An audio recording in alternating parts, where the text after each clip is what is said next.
Alors, apôtre Richard, qu'est-ce que la prière? Peut-être on se dit qu'on connaît, mais les profondeurs des choses parfois. Merci beaucoup, prophétesse Josiane. Je crois que nous abordons un sujet qui intéresse même les païens.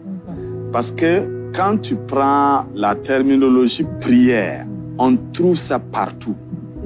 Les hommes se prient entre eux et puis les hommes prient Dieu et Dieu dans le sens chacun son Dieu. Parce que lorsque tu vois par exemple un animiste qui va faire un sacrifice, c'est sa forme de prière. Exactement. Tu vois un musulman qui va faire ses mouvements, les ablutions, c'est sa forme de prière. Tu vois un catholique qui tient son chapelet, qui récite, sa forme de prière. Tu vois un pentecôtiste qui est là en train de faire Chakolobosi, c'est sa forme de prière.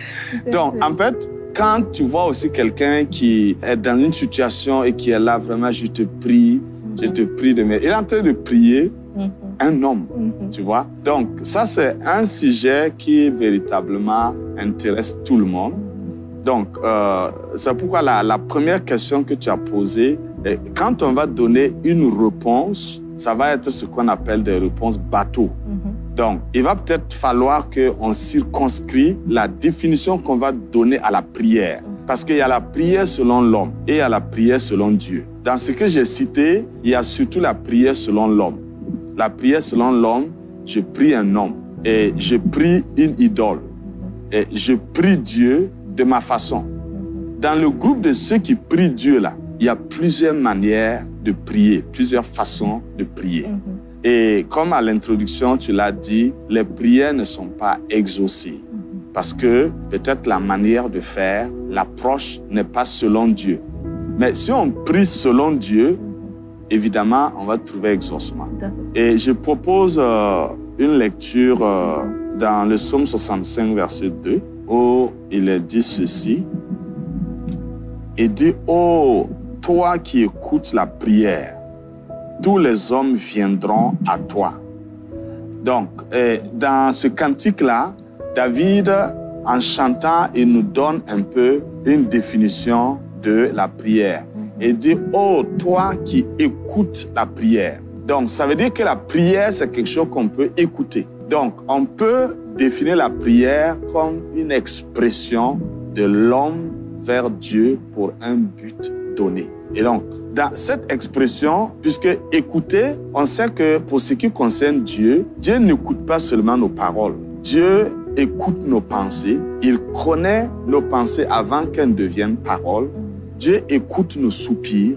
Et ça va faire que la prière, c'est l'ensemble des expressions que l'homme va adresser à Dieu. Donc, dans cet ensemble d'expressions, il y a les paroles, il y a les soupirs, il y a les pensées, mais l'expression prend en compte aussi des actes ou des actions.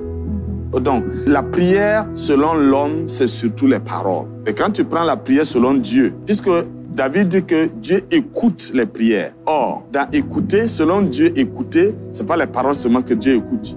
Voilà. Il écoute même les actions. C'est-à-dire, il y a des actions quand tu poses, pour Dieu, c'est une prière. C'est comme tu as semé, la récolte vient. Que tu veilles ou que tu dormes, la récolte vient. Donc, c'est une action que Dieu considère comme une prière. Tu as pensé, mais tu n'as pas ouvert la bouche. Et puis, Dieu a envoyé une réponse. Et tu as soupiré et c'est devenu une prière. Et même, on dit le Saint-Esprit même intercède par des soupirs inexprimables parce qu'il connaît la pensée de Dieu. Donc c'est toute expression qu'un homme peut adresser à Dieu pour un but donné. Mais comme on dit que Dieu écoute la prière, forcément quand Dieu écoute, il répond. Parce qu'il y a entendre et il y a écouter. Parce qu'on entend toutes sortes de bruits, mais on n'écoute pas tous les bruits. Donc, pour ce qui concerne la prière, Dieu n'entend pas la prière, Dieu écoute la prière. Donc, écouter, ça veut dire qu'il y a une attention particulière qui est accordée à la prière. Donc, on va aller dans la définition de la prière. Au-delà de l'expression de l'homme vers Dieu, on va ajouter la réaction de Dieu face à ces expressions de l'homme. Donc, la prière va prendre en compte le va et le vient. Le va, ce sont les expressions de l'homme vers Dieu. Et puis, le vient maintenant, c'est la réaction de Dieu face, voilà, à l'expression de l'homme. La question banale qu'on pourrait se poser, Dieu prie-t-il ou non? Tout de suite, on dirait non, parce qu'on se dit que Dieu ne va pas prier. Il va prier qui? On prie l'être suprême en général. Mais en entrant dans la définition que vous avez donnée tout à l'heure, on peut se dire oui. Tu as trouvé. Dieu prie. Et Dieu prie l'homme aussi.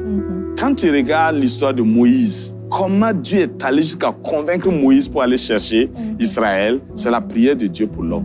Et puis quand tu prends Gédéon, tout le processus pour convaincre Gédéon pour partir, tu prends Jérémie, tu vas trouver que c'est toujours... Donc les gens pensent seulement que ce sont les hommes qui prient Dieu, mais Dieu prie aussi les hommes. Tout ce que Dieu veut que tu fasses et que tu ne veux pas faire, Dieu te prie de le faire. Il y en a qui exaucent la prière de Dieu, il y a d'autres qui vont karma, rentrer en brousse. Maintenant, il faut comprendre ce que je suis en train de dire. Parce que Dieu a dit un jour à Jérémie de dire au peuple là, quand moi je parle, vous n'écoutez pas là. Quand vous allez parler aussi, moi aussi je ne veux plus écouter. Et puis il dit à Jérémie, quand ils vont venir pour me consulter, il ne faut pas les répondre. Hein, parce que moi je ne vais pas donner de réponse, à moins que toi tu inventes des choses. Ah oui, si nous ne considérons pas le fait que nous prions Dieu, mais Dieu aussi peut nous prier de faire des choses, et que nous ne sommes pas prompts à réagir à l'expression de Dieu à notre égard, soyons-en sûrs aussi qu'à un moment donné, Dieu ne réagira pas aussi face à nos expressions. Donc maintenant, quand tu prends l'expression de l'homme vers Dieu et l'expression de Dieu vers l'homme, tu vas trouver que c'est un dialogue. Mais c'est un dialogue qui n'est pas juste fait de paroles. C'est un dialogue qui prend en compte tout ce qui peut être expression corporelle, expression de l'âme, expression de l'esprit. Et en tout cas, il y a une communication qui se fait. Et c'est la raison pour laquelle, quand on va regarder la prière selon Dieu, là, comment tu vas faire pour que tes expressions puissent aller à Dieu et que les expressions de Dieu puissent venir à toi?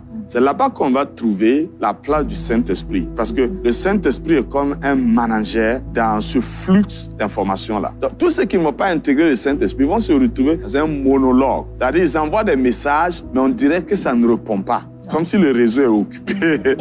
Le réseau n'est pas occupé. Le Saint-Esprit n'a pas été mis à sa place. C'est comme quand tu essaies d'utiliser WhatsApp, tu envoies le message et puis ça te met un signe bizarre qui montre que le message n'est pas arrivé. Pourquoi le message n'est pas arrivé? Tu n'as plus de mégas dans ton téléphone.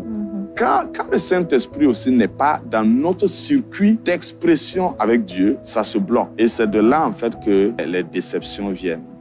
J'ai envie de dire que c'est fou quand même parce qu'on ne prête pas souvent attention. On ne se dit pas que même ce qui n'est pas dit oralement, c'est aussi une forme de prière à l'endroit de Dieu. On se dit parfois, bon, c'est mes pensées, mais on ne se dit pas que c'est aussi une prière. Merci beaucoup, apôtre Richard, de nous donner des éclaircissements. Je pense que quand peut-être on va avoir l'occasion de parler des différentes sortes de prières, on pourra aider les téléspectateurs à comprendre que tout le monde prie, même sans savoir. Et tu vas voir des gens qui disent que « Oh, j'ai pas eu le temps de prier aujourd'hui. Oh, il a passé toute la journée à prier. » Mais il ne sait pas qu'il prie. Mais malheureusement, quand tu pries sans savoir que tu pries, c'est de mauvaises prières que tu fais. Wow.